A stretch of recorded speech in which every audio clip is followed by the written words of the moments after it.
இந்திய நிதி செய்திகள் 6 ஜூலை காலை 6 மணி செய்தி அலைவரிசைக்கு வரவேற்கிறோம். இந்த செய்தி அலைவரிசையை உங்களுக்கு வழங்குவது இந்திய மற்றும் உலக சந்தைகளின் தாஜா செய்திகளுக்காக எங்களுடன் இருங்கள். செவ்வாய் திறப்புக்கு முன் சென்செக்ஸ் நிஃப்டி வெள்ளியில் உயர்வு. சென்செக்ஸ் கடைசியாக 77,763.91 ஆக 0.34 விழுக்காடு உயர்வுடன் முடிந்தது. நிஃப்டி 50 கடைசியாக 24,270.85 ஆக 0.39 விழுக்காடு உயர்வுடன் முடிந்தது. வாரத்தில் சென்செக்ஸ் 663.44 புள்ளிகள் முன்னேறியது. HCL டெக் 5.65 விழுக்காடு உயர்வு. இன்ஃபோசிஸ் NYSEயில் 4.79 விழுக்காடு துள்ளல். HCL டெக் கடைசியாக ரூ.1139.00 ஆக 5.65 விழுக்காடு உயர்வுடன் முடிந்தது. NYSEயில் இன்ஃபோசிஸ் $11.16 ஆக 4.79 விழுக்காடு உயர்வு பதிவு செய்தது. NSEயில் இன்ஃபோசிஸ் 10 பைசா 0.4720 ஆக 0.61 விழுக்காடு உயர்வுடன் முடிந்தது. தங்கம் 2.04 விழுக்காடு, வெள்ளி 4.37 விழுக்காடு உயர்வு பதிவு செய்தது. தங்கம் கடைசியாக $4,196.80 ஆக 2.04 விழுக்காடு உயர்வுடன் முடிந்தது. வெள்ளி $63.29 ஆக 4.37 விழுக்காடு உயர்ந்தது. ரூபாய் $95.20 ஆக 0.34 விழுக்காடு வீழ்ச்சியுடன் முடிந்தது.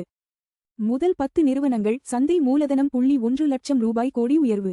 முதல் 10 மதிப்புமிக்க நிறுவனங்களில் 6 நிறுவனங்களின் சந்தை மூலதனம் $1,00,000 கோடி உயர்ந்தது. பாரதி ஏர்டெல் $1910.40 ஆக 1.89 விழுக்காடு உயர்வுடன் முடிந்தது. Q1 FY27 முடிவுகள் மந்தமாக இருக்கும். Q2 மீட்சி எதிர்பார்ப்பு. சந்தை நிபுணர் வினோத் நாயர் Q1 FY27 வருவாய் முடிவுகள் மந்தமாக இருக்கும் என்றாலும் சந்தையின் அடிப்படை நிலை நேர்மறையாக உள்ளது என்று கூறினார். Q2 மீட்சி தொடங்கும் என்று எதிர்பார்க்கிறார். நைகா Q1 30 விழுக்காடு வருவாய் வளர்ச்சியை எதிர்பார்க்கிறது. நைகா தனது நிகர லாபம் பல மடங்கு உயர்ந்து 78.75 கோடியாக அறிவித்தது மற்றும் Q1 30 விழுக்காடு வருவாய் வளர்ச்சியை எதிர்பார்க்கிறது. ஃபேஷன் விற்பனையே இந்த வளர்ச்சிக்கு முக்கிய காரணம். கியூப் ஹைவேஸ் டிரஸ்ட் ரூ.5000 கோடி IPO திட்டம். கியூப் ஹைவேஸ் டிரஸ்ட் இந்த மாதம் ரூ.5000 கோடி IPO தொடங்க திட்டமிட்டுள்ளது. குசும்கர் IPO மற்றும் லேசர் பவர் மற்றும் இன்ஃப்ரா IPO அடுத்த வாரம் திறக்கப்பட உள்ளன. இந்தியா இஸ்ரேல் இருதரப்பு முதலீட்டு ஒப்பந்தம் அமலுக்கு வந்தது. இந்தியா மற்றும் இஸ்ரேல் இடையேயான இருதரப்பு முதலீட்டு ஒப்பந்தம் அமலுக்கு வந்துள்ளது. இது இரு நாடுகளுக்கும் இடையேயான முதலீட்டை மேம்படுத்தும் என எதிர்பார்க்கப்படுகிறது. இன்ஸ்டாகிராமில் குழந்தை துஷ்பிரயோக விளம்பரங்களை நிறுத்த மேட்டாவுக்கு மேட்டி உத்தரவு. BBC விசாரணையில் இன்ஸ்டாகிராமில் குழந்தை துஷ்பிரயோக விளம்பரங்கள் கண்டுபிடிக்கப்பட்டதை அடுத்து மேட்டாவுக்கு அவற்றை நீக்க உத்தரவிட்டது. விளக்கம் அளிக்கவும் கோரியுள்ளது. US-ஈரான் போர் நிறுத்தத்திற்கு பின் 15 கப்பல்கள் ஹோர்முஸ் கடந்தன. US-ஈரான் போர் நிறுத்தத்திற்கு பின் யூரியா, டேப் மற்றும் கந்தகம் ஏற்றிய 15 கப்பல்கள் ஹோர்முஸ் நீரிணையை கடந்தன. மீதமுள்ள 5 கப்பல்களில் 3 இன்னும் பயணத்தில் உள்ளன என்று அதிகாரப்பூர்வ அறிக்கை தெரிவிக்கிறது. BSE சென்செக்ஸ் முக்கிய நகர்வுகள். சென்செக்ஸ் 77,763.91 நிரப்பட்ட மேல்நோக்கிய முக்கோண வடிவம் 0.34 விழுக்காடு. நிரப்பட்ட மேல்நோக்கிய முக்கோண வடிவம் 262 PTS. ரிலையன்ஸ் 1304.00 நிரப்பட்ட மேல்நோக்கிய முக்கோண வடிவம் 0.04 விழுக்காடு. TCS 2093.50 நிரப்பட்ட மேல்நோக்கிய முக்கோண வடிவம் 1.23 விழுக்காடு. HDFC வங்கி 801.05 நிரப்பட்ட மேல்நோக்கிய முக்கோண வடிவம் 0.65 விழுக்காடு. இன்போசிஸ் 1047.20 நிரப்பட்ட மேல்நோக்கிய முக்கோண வடிவம் 0.61 விழுக்காடு. SBI 1040.00 நிரப்பட்ட கீழ்நோக்கிய முக்கோண வடிவம் 1.10 விழுக்காடு.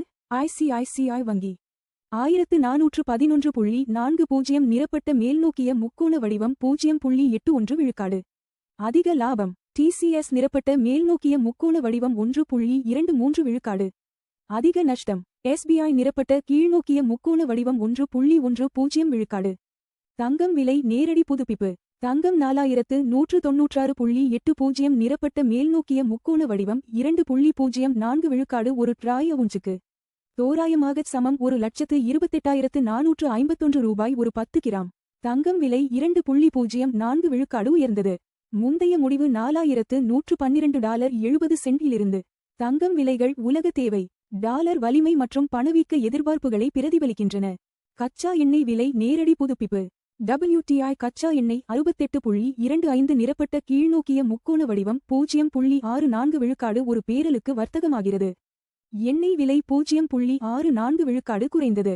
முந்தைய முடிவு $68.69 இலிருந்து.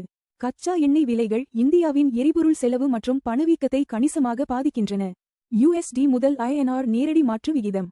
$95.20 நிரப்பட்ட கீழ்நோக்கிய முக்கோண வடிவம் 0.34 விழுக்காடில் இந்திய ரூபாயுடன் வர்த்தகமாகிறது. 34 பைசா விழுக்காடு வலுவானது. முந்தைய முடிவு $95.53 இலிருந்து. பலவீனமான ரூபாய் இறக்குமதி செலவுகளை அதிகரிக்கிறது.